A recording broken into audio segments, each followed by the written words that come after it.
All right, guys, we're getting ready to get kicked off. We got game one here between TradeMark eSports taking on FnaticMSI in this best out of three, as always. So we've already stressed how important this is and how big of a matchup this is in the pregame. I mean, I guess there's really not much more else to say, but other than just to reiterate it. I mean, TDM, they come into this 2-0. They've been through so many roster changes. You mentioned Peter Pan Dam eventually going to INFS after he got released. You mentioned now Black joining them, also known as AAA. Of course, he's in the orange slot there. And Snake King, eventually in the beginning of the season, he's yet to be picked up by any other team, but he was eventually dropped in early on in the season. Now, as a result of that, they actually got, again, AAA Black playing as well as Z-Freak. Now, Z-Freak is actually Swindamone's brother.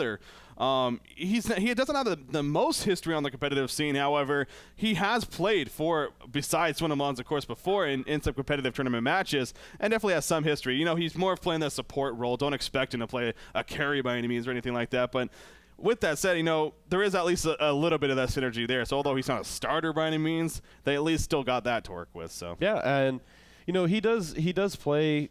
He plays pretty well, to be quite honest. So, and you know, I guess being Swindamone's brother, it's someone you can depend on. You know that he's not gonna.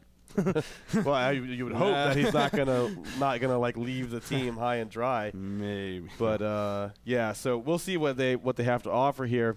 I mean, I'm looking forward to it. It's going to be a good matchup. TDM, as you were saying, they've been kind of plagued by rosters. And one thing I wanted to kind of correct you on, was which is yesterday you actually said that at the end of this week they won't be able to change the rosters. It's actually the end of next week. It's the end of week 4.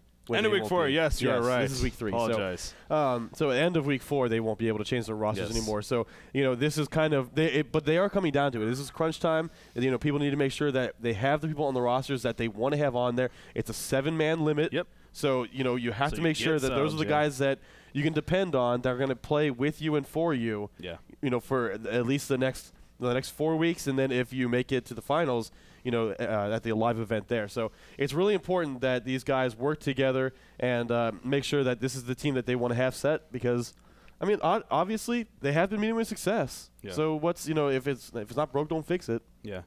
Exactly, and you know, that's what makes it just so weird, I mean, in my opinion. I mean, again, just for how many roster issues they've been through with all the drama that surrounded them. We talked about it constantly on our HoNcast podcast. I mean, just you got to wonder if they were ultimately going to be able to stick together or they would fall apart. But so far, they've been showing that they can stick together.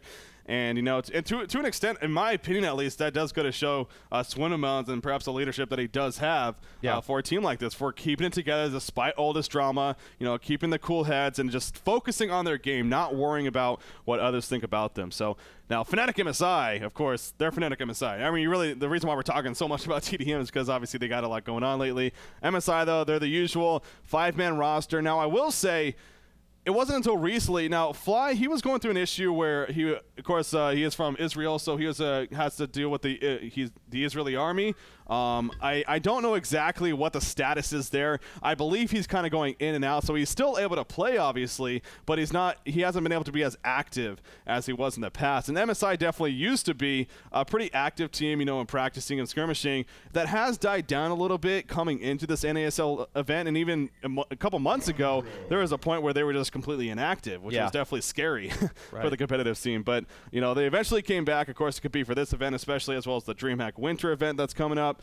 But you got to wonder if that definitely has some issues in there. But still, Fly, speaking of him, of course, one of the best, if not the best, strategists in the game when it comes to picks and bans. Now, speaking of the bans, let's go over those. We got Wild Soul, Ophelia, Rhapsody, Plague Rider, Parasite, Hellbringer, Electrician, and Kraken. So we're seeing Electrician a lot more lately. I mean, he's becoming just a ban-worthy hero now all of a sudden. There really isn't any questionable bans here, though. Yeah, and I think at the end you made a great point, which is, it's funny because you talked about how great of a picker Fly is and the strategic mind. This is really going to be a good matchup because of that. Swindamone's is basically very well respected amongst the entire competitive community as being like the North American equivalent to Fly. Yeah. You know, like obviously MSI, a European team, TDM, a North American primarily team. Obviously you have AAA, aka Black, who's from Germany. But, you know, they're primarily a North American team. So, and a lot of people kind of looked at Swindamone's as like the pupil Fly, kind of like learned a lot from him and now makes his own kind of drafting decisions. So I wouldn't be surprised to see some really even picking going on here. Yeah. But as for the bans, again, nothing really stands out. Perhaps the Wild Soul ban simply because of the changes. But Swindlemelons has said in the past he will ban Wild Soul no matter who he's up against skip because of the ability to pull creeps from the lane past the tower, and he thinks that's really lame. And I kind of agree. It is kind of lame. But it is a strategy. So, yeah, and to that, remember again, you kind of brought it up there. This is after the balance patch, so the balance patch actually just hit right before this week's matches, of course, were played. So definitely something to keep in mind. We talked about it yesterday on the cast for our first cast of the week. Of whether or not we'd see drastic changes right away, probably not. Whenever we have had bigger changes in the past, it takes a little bit of time to develop. So a couple weeks down the line perhaps, but for now it is definitely expect to see pretty similar unless teams are really willing to go out there. But yeah, so the ban's really nothing unusual. Now as far as the picks go, FnaticMSI, of course, a very powerful pick. They started off with Tundra, TradeMark eSports. They follow there, so it's up with Torture and Amphora. Again, Amphora, she's becoming more and more of a popular hero. Complexity, as we saw yesterday, in fact, for them, definitely a lovable hero for them. But she too is just a great hero to pick up in general. Very active and good follow-up pickups there, really. Magnus and Pharaoh to follow up for TradeMark eSports. So that's really a four-man group right there. Now, of course, depending on what their fifth is, we'll truly see. But so far, a very, very active team, and definitely a team that's going to be setting up constant ganks and make it very difficult for FnaticMSI to have any bit of a farm game.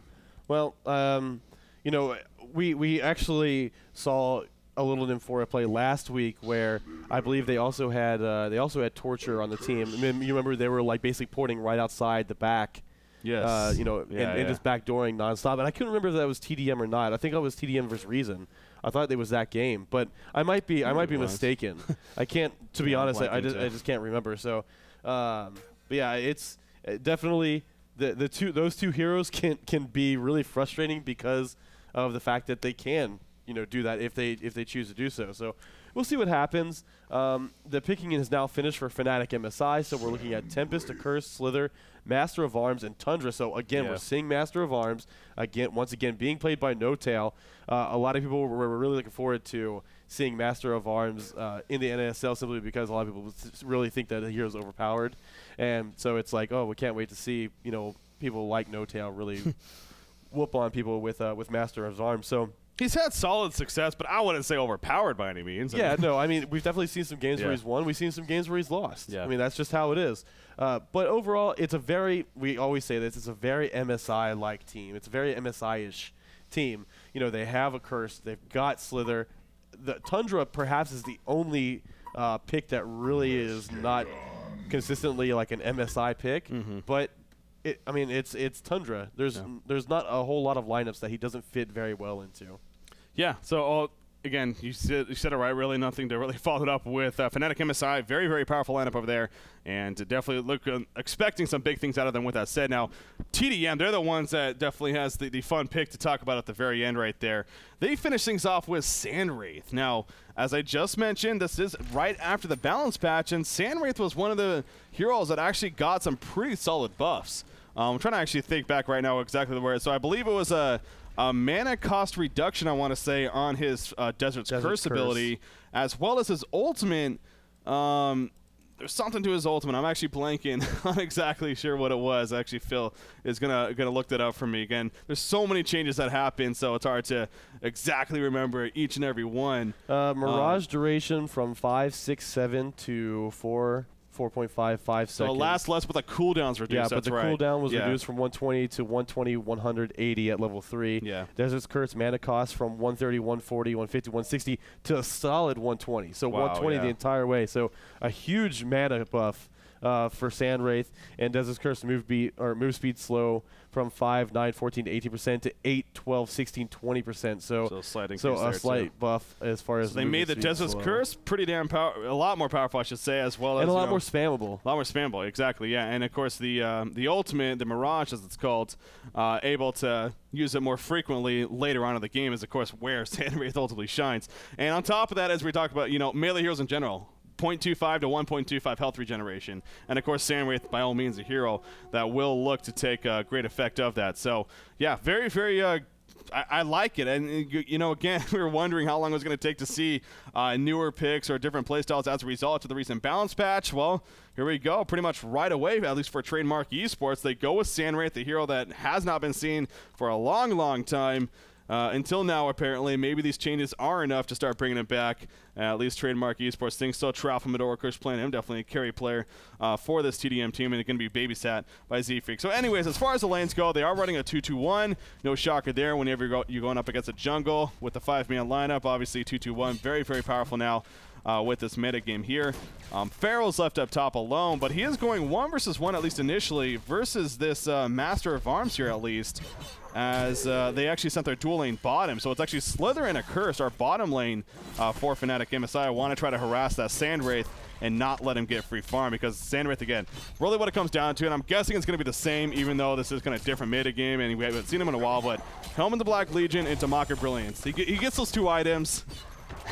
You're not looking good if you're the opposing team, basically. Well, you know, it definitely, especially with the duration being lowered, it probably won't be necessarily as effective. I don't know if I can say nearly as effective, but you know, there definitely is some more survivability time in there for those support heroes. However, I think the big thing is that I talked a lot to the competitors, and you know, I actually do partake a little bit in the competitors forum, so I at least watch it.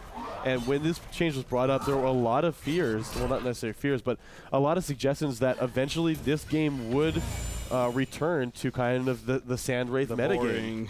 And you know, obviously that hasn't been the case yet. We're still seeing a lot of the same style of lineups, but we're going to get a little taste of it here today. So we'll see what they can do with it. Now, one of the things that you do have to worry about when you're the team running a Sandwraith is, can your team really commit to 4-on-5 team fights early on? And I think that's one great thing that FnaticMSI has done here, which is they've put together an aggressive team that has a lot of AoE potential, and that's going to make it really difficult for this Legion team to be able to put up with that. Yeah, it is. It is definitely going to make it difficult for them, and you know, that's again goes back to MSI and how they picked, and definitely it worked out well. Although Sandwraith happened to be the last pick, so by all means, you know, it's not something they could have ultimately guessed 100% right, but still, I think you're right. You know, they definitely picked a pretty solid lineup to go around that. You see Master of Arms at the top lane, really harassing that Pharaoh, so making really life difficult on him, of course. I want to go back to this bottom lane though. Now, Nymphora, I was actually just hit me too. You know, you talked about now, of course, Sandwraith's Desperate Curse being a lot more spammable in that first ability. With Nymphora, now she hasn't leveled it yet, but getting even 1 level in Grace of the Nymph. Now, of course, it's only 120 mana cost, as you mentioned, for that Desperate Curse. Nymphora level 1, I believe it gives them 90 mana, I want to say. So, you know, it's not 100% return, but still, if she gets that Grace of the Nymph, and I'm actually curious if she's going to do it here. There she goes. Okay, so it's 75 still. I mean, not bad. So she can just use that now on Sandwraith every single time he wants to Desperate Curse for harassment, try to maybe, you know, get them off and get some free creep kills, or even to snipe creep kills with. He can definitely look to use that now. So that's definitely going to be a really big annoyance for Sandwraith, or excuse me, for Slither and Accursed. At the same time, though, Slither and Accursed, they're pretty solid harassment lane themselves. And I mean, neither side, of course, there's only 1 stun, in fact, between 4 heroes. That's pretty rare to see. Of course, that only being Nymphora. But, yeah, unfortunately, no, with that said, maybe the Desert Curse may not be as effective in that sense, especially with Accursed. It's a lot of Accursed in there. But anyways, being able to cauterize heal and even shield if need be. So expecting a lot of back and forth though in that sense. Meanwhile, at the top lane though, stunning from Magnus. Pharaoh with that mommy wall coming up. Master of Arms, he pushes out Pharaoh, says, get away from me, bro. And he's going to be fine in the end. Tempest was coming over just in case, but Master of Arms more than fine. So good job microing his abilities as he shoots Pharaoh out of his own mummy walls. Not too often you see that. Yeah. So yeah, you know, and Master of Arms is having a pretty decent time up here, 26-5. I mean, it's no tail, so 26-5 up against a 12-0 Pharaoh up here at the top lane. Tempest, he's 27-1. Obviously, he's in the jungle, so kind of doing his thing, saying over 200 gold per minute. Surprised he really hasn't gotten active at all, especially with how far Pharaoh's been pushed up a couple of times. But you know, they do have this this site here, so. You know, definitely, I'm sure Pharaoh would be falling back if they decided to really move up. You see, actually, Fly making his way out. Oh, okay, never mind. The student turns around. I thought they might look to try to push the tower early on, but Yeah, they're actually doing pretty well. Sandwraith at the bottom lane, he's 20-7, so he's kind of doing his thing. Slither not really doing the best down there. Obviously, of course, just babysitting 0 creep kills thus far. But Sandwraith is getting, a pretty strong farm even against a Slither, and a lot of that probably has to do with the fact that, as you're saying, they didn't take an early Grace of the Nymph. Yeah. Very good bloodlust kill by there, by the way. not as much excitement as usual, but yeah, no, Tundra, great combination, really. Of course, Magnus was invis that whole time. He was just waiting for the right opportunity. Then the communication came in. You saw the Feral Tormented Soul Rocket come in right as they jumped on him, basically. So it was great timing on their part, and there was just too much pressure to deal with for Tundra to eventually get away. So an excellent bloodlust kill right there for TradeMark eSports out at the bottom lane. Nymph4 actually taking a lot of pressure right now from this Slither. Of course, Poison Spray already used. Nymph4 will be fine, but even the Sandray taking some kind of pressure himself. There goes the Desert Skirt, still harassing with it. Magnus is now up here as well, and ooh, they may go for something on Slither. Of course, he just used his Cauterize. It is going to be coming up right here, though. Using the Poison Spray, missing it all, though, and Slither's in a lot of trouble going through the woods. He's going to try to eat her way through. She cannot, actually. She doesn't have any trees. She's going to use a ward trying to block right here. A Curse doing everything he can with the heals, but now Swindlemelons has the stun ready to go. Is he going to look to use it just yet, or is he going to wait for the shield to wear off maybe? They really still want to go for this kill. A Curse goes all the way around, though. Excellent escape from Trixie right there on Slither, and even better support from Nova, despite even not being able to be right next to her. Yeah, that, I mean, as great as a job as Trixie did as far as, taking the correct route to get out of there, all the credit has to go to Nova for that by getting in range despite being, separated by the jungle. All the credit has to go to him by getting behind the jungle and throwing out the fire shield through that and basically keeping him alive, because without that fire shield, for sure, he would have gone down. And so, like I said, all credit goes to Nova for saving Trixie there and keeping this a 1-0 game instead of making it 2-0. I just love the ward spam by Trixie. I mean, he is going all out with it. Now, it does have a downside, obviously, because you do get, it's a little bounty, but it's still something. And they're not the hardest to kill by any means. By the way, wow, top tower going down. So you were talking about that earlier. Yeah. They eventually do decide to go for that Master of Arms and Tempest, pushing in that top tower. So Pharaoh will now fall back all the way to the secondary tower. But yeah, so it's obviously good and bad. It's great for harassment and great for pushing up the lane, but at the same time, it will give some extra farm to both Nymph4 and Sandwraith. But actually, Magnus running back in the Desert Skirt is going to be used, slowing down Slither a little bit, trying to buy some time for Magnus, but see, he's getting slowed by the wards himself. They go into a Curse instead. No ulti yet, of course. He's not level 6. He's only 4. He throws up the shield. He probably will get away in the end. And look at Slither returning damage on Nymph4. Puts the ward out. One more auto attack should probably do it. There we go. Down goes Nymph4. A Curse once again hanging out nearby. Now here comes Tempest, and TDM realizing they overcommitted a little bit too much. That Cauterize nuke to finish him off on top of the smackdown kill. So Sandwraith, obviously nothing more he could do. Just going to fall back and hope for the best. But a 2-1 hero kill lead all of a sudden now in favor of FnaticMSI. Really, really, really nice plays there and great team coordination. And that's what you come to expect from FnaticMSI. The thing is that there is no other team out there who coordinates as well as they do. Even in their losses, it's not usually because, oh, well, it looks like they didn't, communicate what they were doing right there. It's about simply sometimes they get outplayed. I mean, that's going to happen. Slither actually takes a stun from Magnus, and the fire shield immediately applied. They're going to try to knock this fire shield off and get something out. Pharaoh, will he be in time? Yes, he's actually going to be forced to use the ultimate there, so Slither will more than likely fall. But, I mean, they did have to use a lot that they normally wouldn't have to use there. Pharaoh, I'm not sure that he even really needed to use the ultimate. Thought he could have got in there and just thrown with the mummy walls. But I might be mistaken. I wasn't really paying attention. Well, with the Curse nearby still, he still had a little bit of mana left, and the Master's Call was actually on a Slither as well. They wanted to really make sure to get the kill. So, yeah, personally no problem with that. But this is a great response from MSI. It sucks that they lost Slither, but you look, they're just pushing in the middle lane now. They're pushing in the top lane because 4 players from TDM went to that bottom lane to eventually set up that kill onto Slither. So, MSI completely a great reaction to it, and another tower kill for them. We're only 9 minutes in, and they already have a 4,300 gold lead as well as a 2,600 experience lead. So definitely looking good for FnaticMSI here in that sense. However, this is a Sandwraith, and he's got a Helm of the Black Legion already finished. He's only farming 265, 270 now, so it's not the greatest. It's not like overwhelming farm by any means, but he is just one of those heroes. He may not get the greatest start, but he will start taking off, like a Mage Bane, like a Dark Lady, like any of those really melee hard carries that we don't see too often anymore, but we did used to see all the time. So you know, as this game develops, definitely expect that to start increasing more and more. And that's where he really gets scared, as I said. Now that he's got the helm, Mocker Brilliant's next in line. So yeah, that is actually pretty damn good. So definitely very solid. But at the same time, MSI, they are playing a great game themselves. And Master of Arms continues to do great. Yeah, Pharaoh actually using the ultimate right there. Unfortunately, it hit a creep. Ouch. So yeah, a little bit of a miscue there from Sender on Pharaoh. Who Sender, by the way, I mean, bottom lane in the meantime, Newerth gets caught by the Avalanche. The auto test going out. The cauterized nuke on top of that even, and Trixie will get credit for the hero kill. You now see the shield on actually a minion right there. To push it up. But yeah, this team at the tower now, are we going to see a third tower kill here from FnaticMSI just over the 10-minute mark? Yes, we are. Wow, so FnaticMSI, but at the same time, it makes so much sense because whenever you're going against the Sand Wraith, you know, it really pushes to the point that you need to do it early. You need to go to that mid-game victory status, and no doubt MSI is really looking good and in great position to do that. I mean, they'll max out Ward first on Slither, makes, yeah, perfect obviously for push. Now, Tempest coming in with level 2 minions, still very, very powerful at that.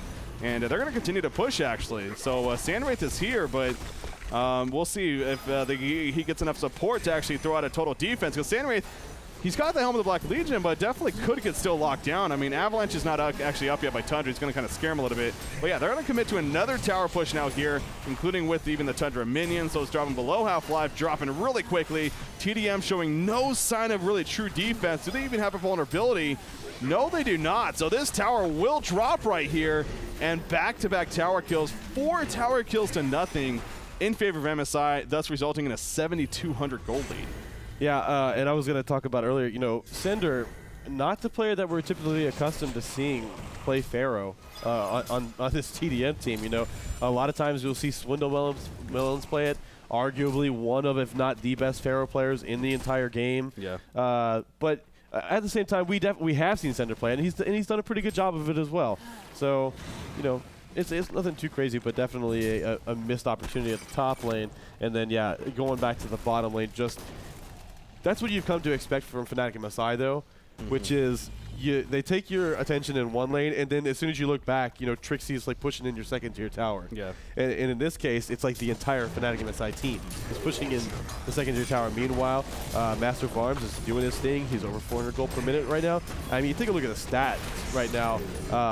I see that they're doing Kongor. But Sand Wraith ulti, but yeah. I mean, there's nothing they're going to be able to do to follow that up, and they're not anywhere even close to being able to interrupt this. I guess Pharaoh could come, and well, I guess he could come over here and do something. In fact, they might have to fall out right now.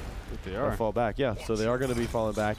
Yeah, but I mean, you take a look at the stats right now. The gold per minute tab especially, and it is like crazy in favor of the Hellboy team. Obviously, a lot of that due to those early tower pushes as far as the gold is concerned. But usually when you see that, the experience takes a hit. Not really so in this case. The experience per minute tab also pretty favorable for FnaticMSI. Definitely. So, yeah, they're kind of just doing some chip damage here and there to this Kongor. Not going to actually finish it off just yet. Too much of a risk to go for the actual kill, I guess, at this point. But they're getting it really close, and definitely going to look for an opportunity very soon, of course, to actually finish them off. I want to mention on this pick, I mean, Master of Arms actually going a Helm of the Black Legion first. Not too often. You know, we haven't seen him obviously too often. He is a fairly newer hero in the game, but I can't recall seeing a Helm of the Black Legion pick up on him for his first item. Now, you know, with that said, survivability is never a bad thing. It's not that I'm questioning it by any means, but definitely worth pointing out there, no doubt. So Legion team, though, they're going to commit now to a Kongor once again. You see the Torment Assault going in, but they're just going to go for it, it looks like. I mean, they really want to get this cut. Look at all those Slither Wars, by the way. That's just ridiculous right there. We do have a vote to pause here, but they're going to continue to beat into Kongor, actually. And it looks like Tempest actually disconnected right there. That's kind of unfortunate. So, so they do kill Kongor, but and the Token of Life is actually picked up by Master of Arms. So it looks like, all right. So they're going to pause again. But obviously, okay, so this is obviously, you know. So do you want me to, okay. Yeah, it is a replay cast, so it is skipping through the pauses, but. Okay, so just to kind of explain what's going on, in the rules for the NASL for Heroes of Newerth, what happens is if a player disconnects and there's been no major action that's happened, aka a bloodlust kill, a tower kill early on, then it is forced into an automatic remake of the game. However, there's already a bunch of towers that have gone down. By the way, there's a big team fight that's kind of looks like it's brewing. You see Sandwraith using the ultimate, and they're actually just trying to micro this Tempest. He does not yet have a portal key, and actually will never be able to pick one up because of the nature of the game, what happens after you've been disconnected. So that is very unfortunate that he's not even going to be able to like really get in there and try to set up a really solid initiation.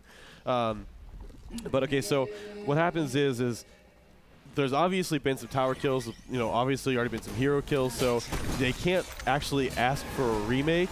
However, they did leave the game paused for a total of 20 minutes to allow Fly to try to reconnect. However, FnaticMSI has chosen to try and continue on without Fly instead of just forfeiting outright. Yeah. So, they're going to try and give it their best. Unfortunately, in a period of about 3.5 minutes, Fly is going to disconnect on that Tempest. Tempest will no longer be in the game.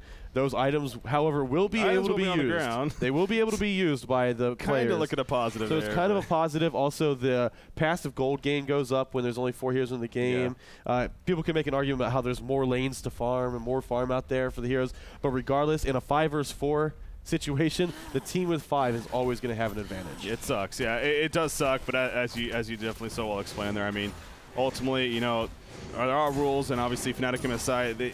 Now, again, with the replay skip pause, there was actually pause for, I believe, nearly 20 minutes after talking to the teams about it. That's what I was talking about, yeah. Yeah, so it's not like it just skipped right through, and they're not even waiting for him. So they did wait. They tried his best to reconnect, but it seems like, unfortunately, just was not able to do so. So as you mentioned, MSI said we're going to try to, of course, finish off this game without him. It looks like, and so it moves on, and he will be disconnecting, and unfortunately will be dropping from the game in the near future. But what's done is done, and that's even more to MSI though, where now they're really going to have to speed up this game because especially with now being down 5 versus 4, they're going up. They're continuing to go up against the Sandwraith, of course. By the way, so in the meantime at the bottom lane, really overextending here. In fact, Eruption going to go off for Magma. Sandwraith even porting, and there's a Master's Call used, but it's not going to be nearly enough. Just too much damage in the end. Try to maybe block herself away, but wasn't able to do so. So good catch right there on a Slither.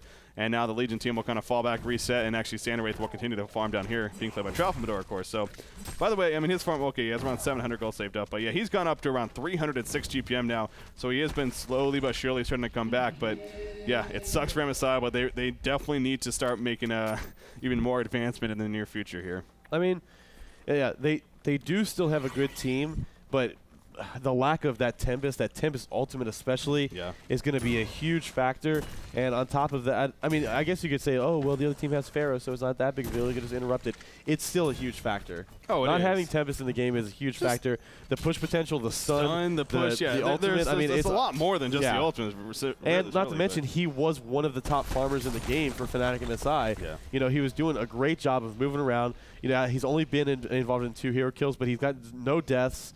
And that's also a source of like wards and other kind of consumables that they're going to miss out on that he could possibly purchase if need be. So, and again, it is a 5th person. So, but like, getting off that subject now, I mean, it's unfortunate, but these kind of things do happen in online games. I mean, sometimes people disconnect, and there's not a whole lot that can be done about it. But Tralfamador, he's up to almost 1,500 gold saved up. Magnus is kind of doing his thing. You expect for him to probably be building into or working towards his portal key next. And even Torture, he's actually gotten back up there. He's about 300 gold per minute himself, and he has a tablet of command now. So we'll see what he decides to go for next. Is obviously he's only got a couple hundred gold saved up right now, but definitely things certainly could still be in favor of FnaticMSI. Again, it's going to be 100% about execution there, and there goes Fly. Yep. So it is officially a 4 versus 5 game now. The stats tab may be a little bit screwed up. Obviously, whenever a player disconnects, it tends to happen. So apologize in advance about that. But I believe so that is actually showing the actual players on the screen. No, it's not. No, it's not. We lost Tundra. So it looks like, Tundra is actually gone. And but his GPM is actually 420. So, yeah, it actually just moved up one, it looks like. Anyway, so, we're gonna do our best to continue on with that. But you know, with that said, they did just get the middle tower right there, and that's great. And again, that's just what they need to keep pushing for. Now, the items, are they still at the base or are they on the courier? It looks like they're on the courier, actually. So, obviously, Steam boots, unfortunately, I'm sure everyone pretty much has their upgraded boots, so not much you can do about that. But Mighty Blade and Mana Battery definitely can be useful. Hey, Homecoming Stone as well. So, we'll see them split that up, I'm sure. And, of course, MSI going to keep fighting and hope for the best here. Puzzle Box level 1 has been picked up on Tundra. And Slither, you know, she's just going to continue to do her thing. Of course, Trixie playing Slither, no shocker there. What he likes to go as the event, first as he did, you know, go Helm of the Black Legion, become somewhat tanky. But then after that, followed up with, obviously, you know, something like a Geometer's Bane, more damage output and after the tank factor. So we'll see how he decides to go for here. But Sandwraith, man, I mean, he just continues to now free farm. 2,400 gold saved up. He's up to 348 gold per minute at this point. It is really starting to take off, so he will have that Mock of Brilliance. You know, I think it's safe to say within the next 5 minutes or so. And that's where things, again, get pretty scary here for FnaticMSI. Now, Master of Arms, he has picked up his level 1 Nullfire Blade. Always a very, very useful item on such a hero because it's great for just mana burning in general with that rapid fire. On top of just being a damn good item in general, obviously, with the damage output and having the slow, the purge effect, everything else. So, very solid pickup for them.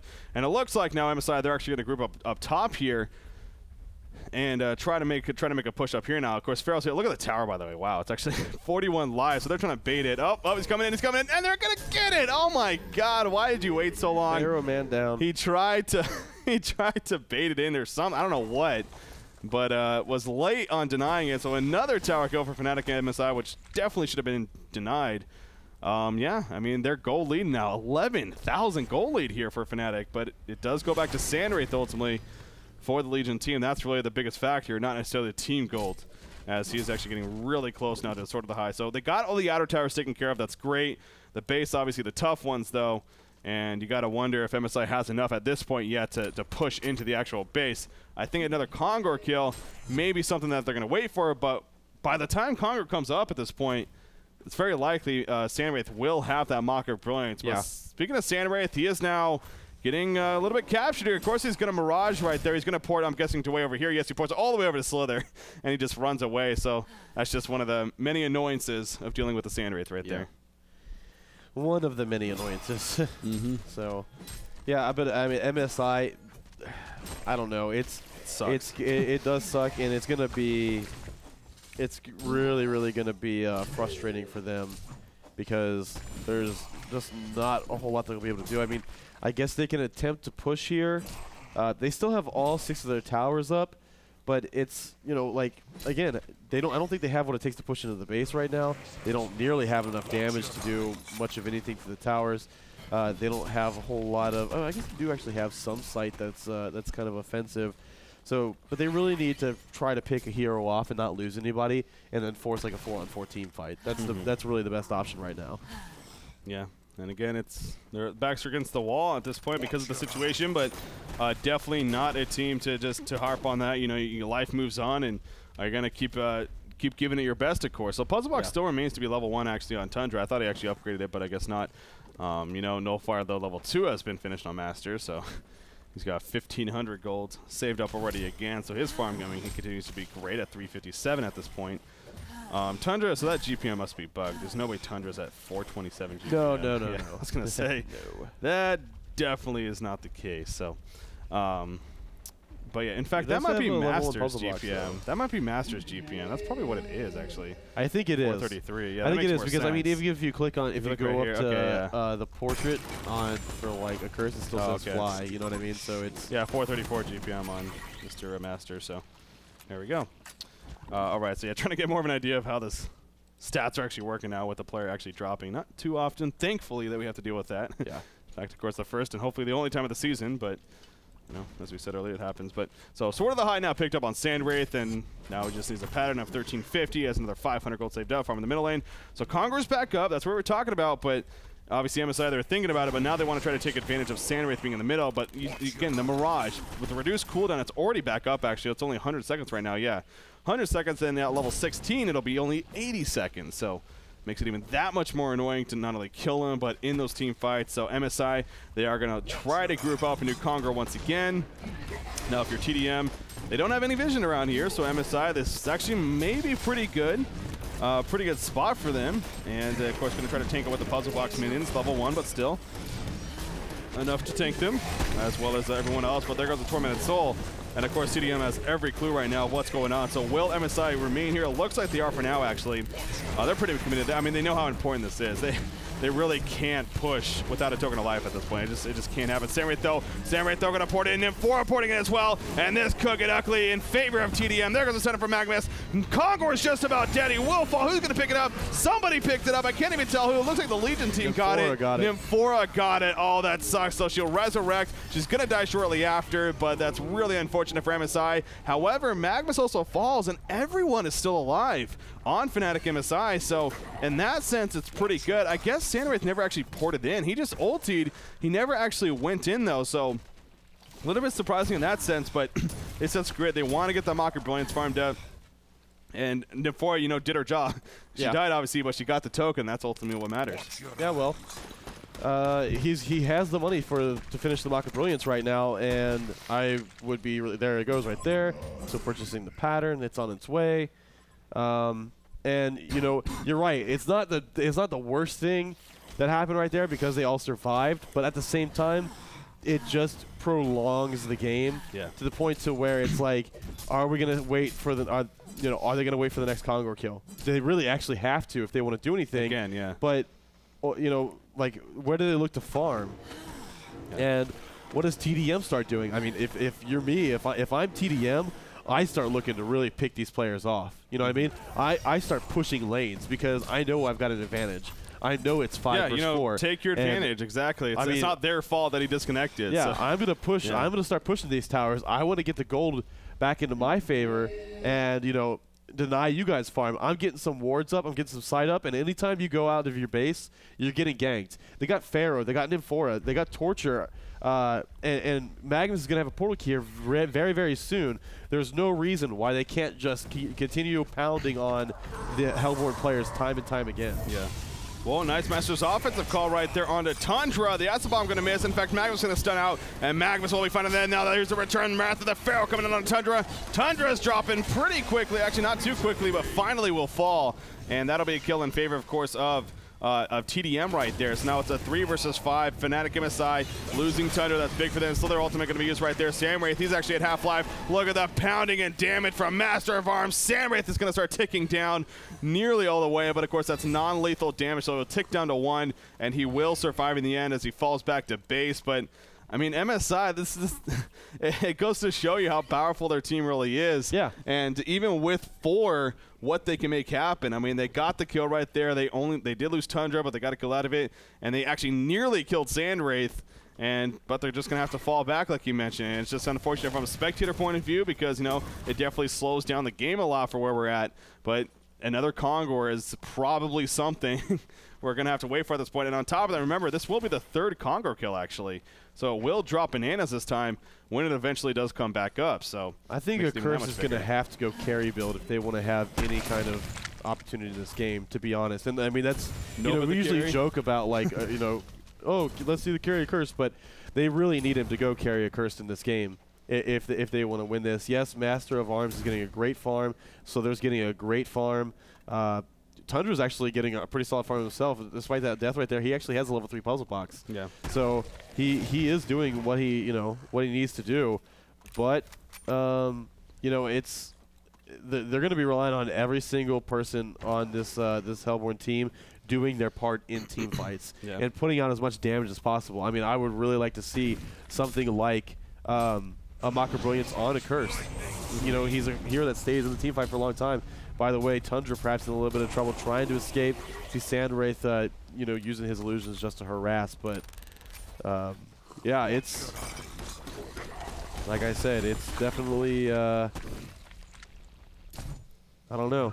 To be quite honest, I don't even know what to say. Like, it's you know that if you're FnaticMSI, you're really frustrated right now, but you know, do you say like, okay, this sucks, let's try to go to game 2, or do you really think like, hey, we might have a chance here, and like how many lost team fights is it going to take before they finally, you know what I mean, like say, okay, it's enough, or well, then that's assuming that they're going to lose team fights. Yeah. So I don't know. It's just like the more that they waste time farming, the worse and worse it gets for them. Yeah, of course. Even if it was 5 versus 5, that would still be the case, of course. Yeah. I mean, again, against the Sandwraith, you just never want to let that happen, but obviously. Certainly now, though. Yeah, certainly now. So Tempest, or excuse me, not Sandwraith, he will port back to base. And by the way, Sandwraith actually just finishing up Barbed Armor right there now, and I think that's a very, very solid pickup item for us there. Sure. Especially going up against, you know, like that Master of Arms, and just especially, you know, Slither, just a lot of AoE damage coming out. It's a good return on to them. So PK on and that's kind of what Sandwraith is, especially with that in his dispersion now. He said PK on Magnus, I believe. Yeah, so he's got that now to work with. That's great for him, of course. Another Barbed Armor, by the way, actually on Pharaoh. I wonder if he's had that for a little bit. Just noticing that. I think you got to pick one up on Pharaoh. That's my opinion. It changes the dynamic of the hero so much. You know, like you're trapping people inside of your mummy walls. Like they're gonna be doing damage to you. They're gonna want to be hitting you unless they have an escape mechanism. So you might as well return some damage on them. And it generally is a tanky hero that's very frustrating and moves throughout team fights with pretty low cooldowns, especially on things like his mummy walls and stuff like that. Just wander around and be a pain in the ass. Basically your job is Pharaoh. Looks like MSI maybe thinking about doing something here in the middle, if not just distracting the Legion team. Obviously you say, oh my god, Sandwraith needs to get back. No, he doesn't. He has his ultimate. That's again what helps make him so useful. So if they get involved in a team fight, he will ulti. As Torch actually dropping fast, but a good stunner from Magnus. And now here comes Sandwraith. Pharaoh's gonna drop it on a Master of Arms. Master of Arms in a horrible position right now. He's completely caught out. He activates his defense Master's Call. He's going to try to take out Magnus, but he's dropping fast. The Cauterize comes out from a curse. There's a shield as well. He is somehow still alive. Finally will go down. And now Curse going to activate the ultimate, try to stay alive himself, but it is a they got 2 kills out of it. They took out both Pharaoh and Magnus right there, but with Master of Arms dead, they lose a lot of their damage, of course. But Tundra and Slither are going to stay here in the middle and see what they can make happen. A Curse, so he's dropping fast. Can they save a Curse? No, they cannot. Bound Arrow drop. Sandwraith dropping to Slither, though. It's probably not going to be enough for a kill. No, it will not. He will survive as well. Or will he? He's actually in the well. He's not regenerating, but Slither gets picked off. And Sandwraith, you see, he actually ported to the tower. That's why he didn't even port to the well. But he is going to be fine in the end. Tundra just had to get back. Couldn't really commit to anything else, and nothing more that they could do. So a good push attempt there from FnaticMSI, but obviously TradeMark eSports able to hold it off, and they only suffer about a half-life lost on the tower. So yeah, I just don't know. Again, I don't know what MSI is going to be able to do here, because they can have the greatest team fight of their lives, and really it's just not going to be enough, because all it's going to take is for one of these big heroes, all it's going to take basically is for Torturer to kind of stay back, and that's certainly not going to help things. But you know, all it's going to really take is for Torturer to basically stay back and then come into the team fight at the end and just clean up. Yeah. Because that's basically what happened there at the end. So, you know, Pharaoh, he's doing his thing. He's tanky enough. He's annoying enough to be able to basically harass people down to the point to where they, for the most part, can't do anything. Magnus, I'm not sure that, I don't think he even used his ult in the team fight. I think because didn't he use it in the top lane there? I'm not sure, actually. I didn't catch the beginning of the gank, so I want to say he did, but maybe he didn't. I mean, it's only 120 seconds, and it was at 90 when I checked. So, and it definitely was more than 30 seconds since the team fight happened. But yeah. I think he did, to be honest. But yeah, I guess I'm not 100% on it. So. Oop. The Curse actually maybe want to be careful right here, because Sandwraith, level 17 Sandwraith nearby. In fact, Judge's Curse going to go out, and Curse is like, oh yeah, I might want to get away now. Puts on the shield, and actually turns around, so I'm not really too worried. Sandwraith, is he going to port? Yes, he is going to port up here to Slither, because he has support here. What an ultimate from Pharaoh coming in, and Slither's completely trapped out. You see the immediate ports coming in from FnaticMSI. Avalanche going to be used. Slither is still alive. He got the ulti off. Look at the turnaround now from FnaticMSI. Sandwraith dropping fast. The puzzle box being the man over. Tundra will fall, but Sandwraith may very likely fall as well. Is he going to go down? Yes, he is. Down goes Sandwraith. Great job right there. Oh, wow. Nymphora nearly dying right there, but somehow survives. Now we look back over in the middle. Torture comes in, but look at the lockdown on the Torture. He ran into death right there. The sheep stick on the Slither, but he is going to be fine. So again, Tundra the only one to fall, but FnaticMSI, a hell of a fight right there, and they get the very big kills on both Torture and Sandwraith. So now Conqueror should be up, in the pretty damn near future. By the way, I think I saw Frost with Skull just finished on Master. So he went Shaman's Helm, you know, eventually the Nullfire, even Post-Haste on top of Steam Boost, by the way, which of course he took, I'm guessing, from the Tempest disconnect. But now he's got a Frost with Skull on top of that, apparently. So he's getting pretty big himself, and, you know, with a fight like that, again, FnaticMSI, they really are playing phenomenal when it comes to teamwork. I mean, that was a perfect example right there. I thought Slither 100% was dead. Oh, well, it was Trixie, by the way, who finished the Frost with Skull, not Master of Arms. Oh, okay, yeah, the indicator all messed up right now. So I was gonna say, okay, yeah, that makes more sense. You have to like look at the actual item and see who it belongs to at this point. But yeah, so it's. You know, it's nice. Oh, by the way, I did look back and check in. Yeah, Magnus did in fact use his ultimate in the gank. Okay. In the gank up top. So not in the fight then. Not that wasn't like a huge deal or anything, but just something that I think everybody might have been interested in learning. So yeah, I mean that was a really nice team fight there for FnaticMSI. But again, it's one of those things. Like, how long can this continue to really go on? They're going to pick off No Tail here. Wow, yeah. That's going to be a really nice pick off for them. Swindlemountain's using the ultimate you saw there, but I don't know. It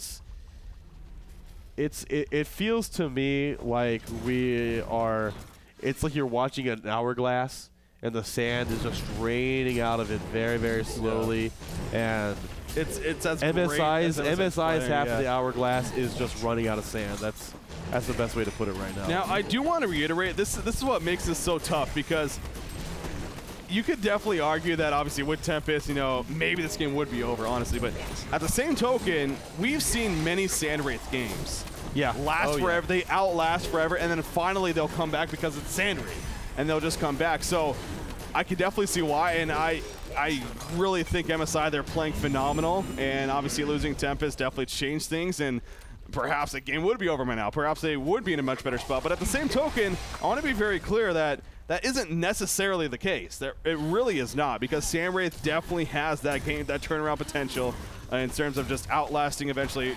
And, you know, as long as you have your base course, you're going to be fine, and you'll be able to get the farm up and then eventually just really take over. So just want to get that point out there. But yes, it is again, MSI.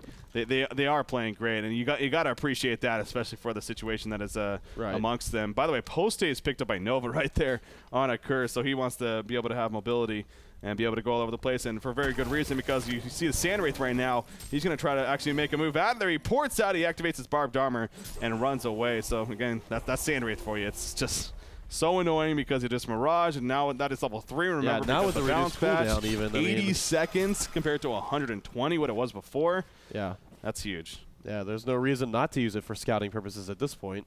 Yeah. So they do got the token of life, by the way, so they did kill it, and bananas are Master, on Slither. Bananas Master, and then Master. I mean, yeah, sorry. Token on Slither, and then bananas on Master. So you know, it is kind of like having 5 guys, maybe even 6 guys if you look at it like that. But again, there's only so many skills that each individual hero has. And while Frost with Skull is definitely a great pickup, you have to think something like a Sheep Stick would have, even like the Post-Haste on a curse. Like if he had put that 2,200 gold, perhaps that would have been a little bit better. But team fight is a brewing. You see Avalanche being used on Torture. Pharaoh comes in and follows. Mummy Wall's going to trap 2 of the heroes in there, and Pharaoh just gets absolutely annihilated by those heroes. Magnus comes in with the ultimate as well. Slither, he's just trying to make his way out of there. Still surviving. The Master's Call was used on him. However, in comes Torture, landing a really nice stun. You see the Agonizing Barrage just doing so much damage. Impalement as well, but Torture eventually falls. And wow, it looks like MSI, they're really staying in there, but Master of Arms finally falls, as does a curse, so it's really just Slither in there, and he's going to try to make his way back there, but Sandwraith will not have any of that as he pokes him down with a little dagger, and it's going to be a completely one team fight there. You see, actually, obviously, Master of Arms, he's kind of back in here, and Slither bought back as well, but not a whole lot they're going to be able to do here, so No Tail just kind of, it's a last-ditch effort to do anything at all. Master's Call once again used on him, turning around, trying to take the Sandwraith out. Not going to happen, though. Yeah. And now Slither coming in as well, but obviously not able to get there in time, so Trixie will most likely fall back. But I gotta say, I mean, I think that may have been it for MSI. You know, that may have been their last hurrah because of the situation and trying. And God, it it really is frustrating because they are playing great, and it was just a great teamwork overall.